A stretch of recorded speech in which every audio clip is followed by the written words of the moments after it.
Learning objectives.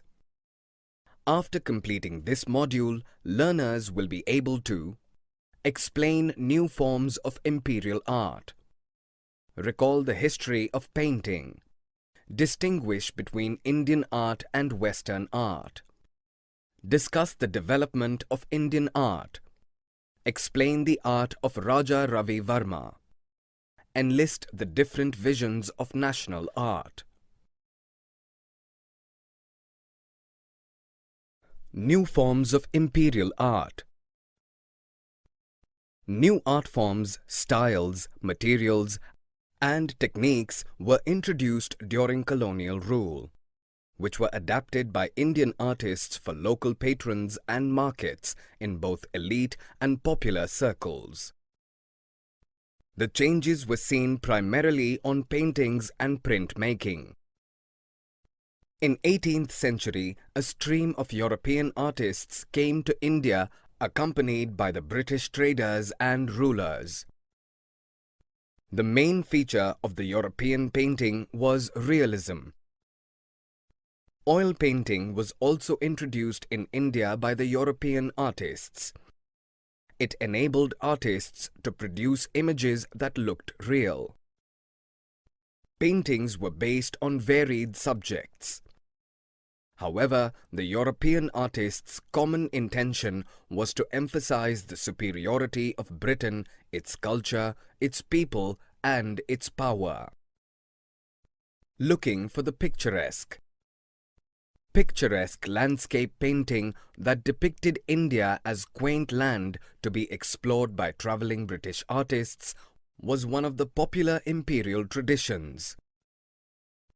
The most famous artists of this tradition were Thomas Daniel and his nephew William Daniel.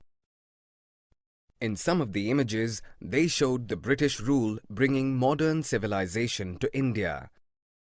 In others, images depicting buildings reminding the glory of past and decaying ancient civilization.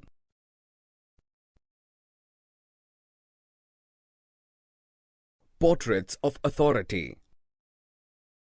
Portrait painting was another tradition of art that became popular in colonial India. The rich and powerful people, both Indian and British, were very fond of self-portraits. In colonial India, portraits were life-size images that looked lifelike and real.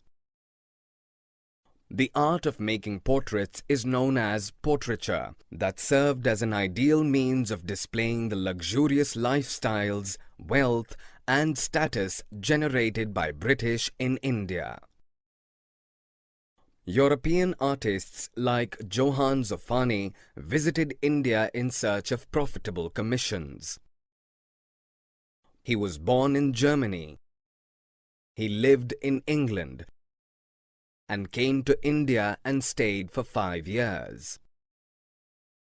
He depicted the British as superior and imperious, flaunting their clothes, standing regally or sitting arrogantly and living a life of luxury, while Indians were portrayed occupying a shadowy background in his paintings. Many Indian Nawabs got their portraits painted by European painters. Nawab Muhammad Ali Khan of Arcot commissioned 2 European artists, Tilly Kettle and George Willison, to paint his portraits and gifted these paintings to the King of England and the directors of East India Company.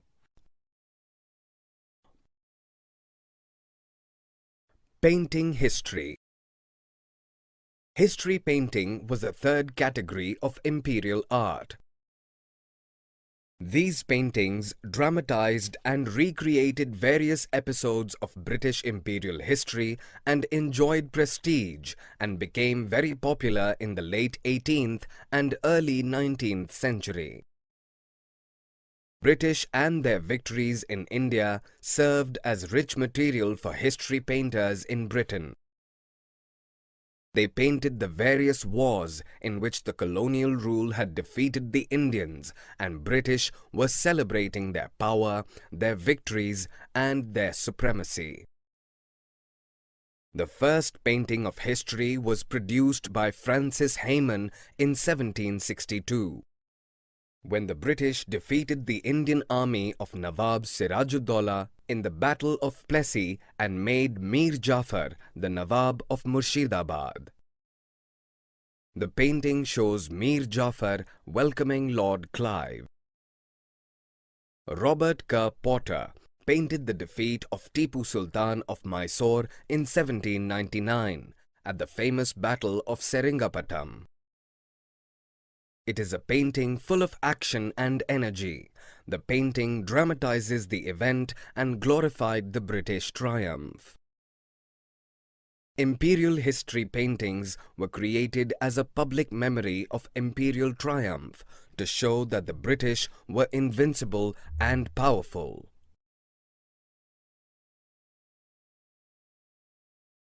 What happened to the court artists? There were different Indian traditions of art in different courts. In Mysore, Tipu Sultan resisted the European art and continued to encourage his tradition of mural paintings. The court of Murshidabad had a different trend.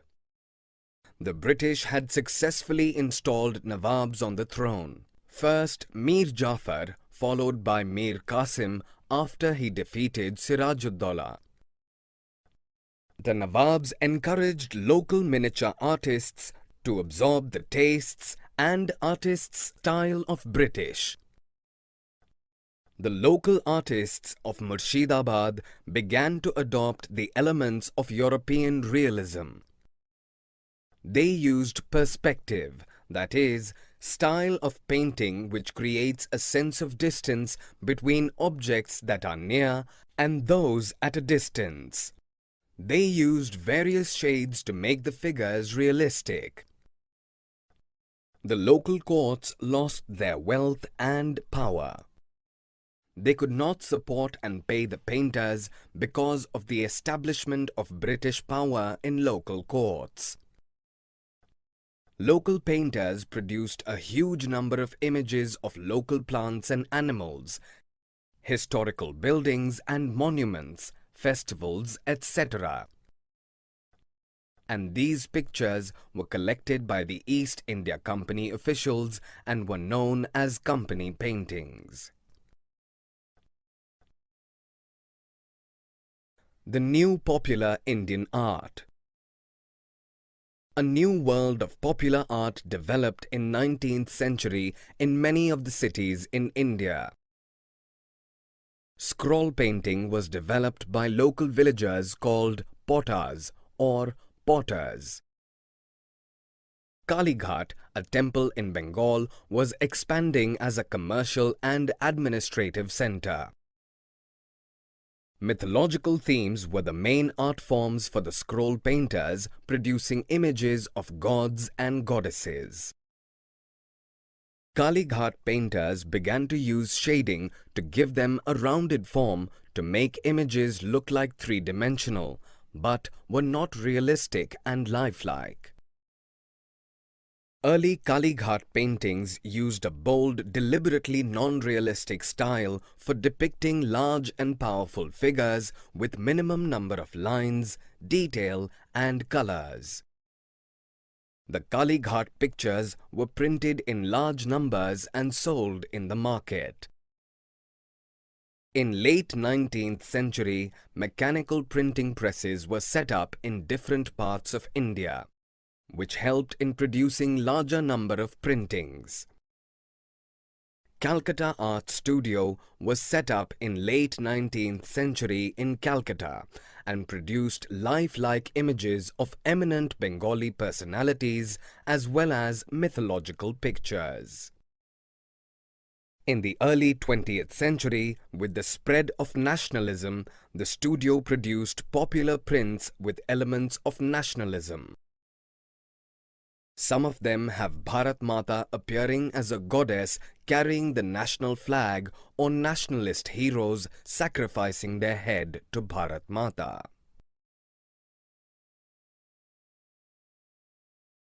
The search for a national art. The impact of religions, culture, and the spirit of nationalism on art was strongly visible by the end of the 19th century. Both modern and Indian style mixture were developed by many painters. The art of Raja Ravi Varma. The first artists who tried to combine modern and national style was Raja Ravi Varma. Raja Ravi Varma was from the family of the Maharaja of Travancore in Kerala. Raja Ravi Varma was a master in the Western art of oil painting and realistic life study, but he mostly painted themes from Indian mythology. He mainly painted scenes from the Ramayana and the Mahabharata. On the outskirts of Bombay, Raja Ravi Varma had set up a picture production team and printing press. A different vision of national art. A new group of nationalist artists in Bengal gathered around Abanindranath Tagore, the nephew of Rabindranath Tagore. They opposed the art of Ravi Varma as imitative of Western style and declared that Western and modern art could not be used to depict the nation's ancient myths and legends. They wanted to revival and turning of inspiration to medieval Indian traditions of miniature painting and the ancient art of mural paintings in the Ajanta caves. They received inspiration from Rajput style of paintings. The art of Abanindranath Tagore and group were influenced by the Japanese paintings that can be seen in some of the paintings. Summary. Let us summarize what we have learned. Paintings were based on varied subjects. However, the European artists' common intention was to emphasize the superiority of Britain, its culture, its people, and its power. Picturesque landscape painting that depicted India as quaint land to be explored by traveling British artists was one of the popular imperial traditions. Portrait painting was another tradition of art that became popular in colonial India. European artists like Johann Zoffany visited India in search of profitable commissions. He was born in Germany, migrated to England, and came in India and stayed for 5 years. History painting was a third category of imperial art. These paintings dramatized and recreated various episodes of British imperial history and enjoyed prestige and became very popular in the late 18th and early 19th century. Robert Kerr Potter painted the defeat of Tipu Sultan of Mysore in 1799 at the famous Battle of Seringapatam. It is a painting full of action and energy. The painting dramatizes the event and glorified the British triumph. The local artists of Murshidabad began to adopt the elements of European realism. They used perspective, that is, style of painting which creates a sense of distance between objects that are near and those at a distance. They used various shades to make the figures realistic. Raja Ravi Varma was one of the first artists who tried to combine modern and national style.